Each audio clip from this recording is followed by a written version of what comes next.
અમદાવાદની સોલા પોલીસની ગિરફ્તમાં આવી ગયેલા આ શખ્સનું નામ છે કિશન જયસુખરાડિયા, જે મૂળ તો ઓપલેટર તાલુકાના કુલકી ગામનો રહેવાસી હતો, પણ રહેતો હતો અમદાવાદમાં. જ્યારે સાયન્સ સિટી રોડ પર આવેલ એકોરેડર કોમ્પ્લેક્સમાં શેર બજાર અને જમીનમાં રોકાણ કરાવવાની ઓફિસ ચાલુ કરી અને મોટો નફો આપશે તેવી લાલચવાળી અલગ અલગ સ્કીમ આપીને કુલ 9 લોકો પાસેથી 1.59 લાખ રૂપિયા રોકાણ કરાવ્યા હતા.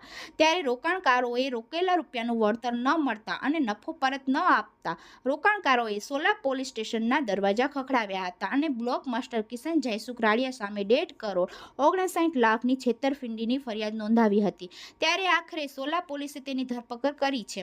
આ મિસ્ટર નટવરલાલ કિશન જયસુખરાડિયા પહેલા સારા સંબંધ રોકાણકારો સામે કિરવી લેતો અને તેવા જ લોકો પસંદ કરતો જેને શેરબજાર અને જમીન અંગે ઓછી જાણકારી હોય. ત્યારબાદ તેને શહેર બહાર લઈ જઈ જમીનમાં રોકાણ કરાવી કહેતો કે આ જમીન ઓછા સમયમાં ડબલ નફો કરાવી આપશે. આમ અલગ અલગ 9 રોકાણકારો પાસેથી આંગળીયા આરટીજીએસ અને બેંક એકાઉન્ટ મારફતે પૈસા મેળવી લીધા હતા. ત્યારે સોલા પોલીસે કિશન જયસુખરાડિયા સહિત ઓપરેટરના નવનીત નામના શખ્સ સામે 1.59 લાખની છેતરપિંડીની ફરિયાદ નોંધી કિશન જયસુખરાડિયાની ધરપકડ કરી નવનીતની શોધખોળ શરૂ કરી છે.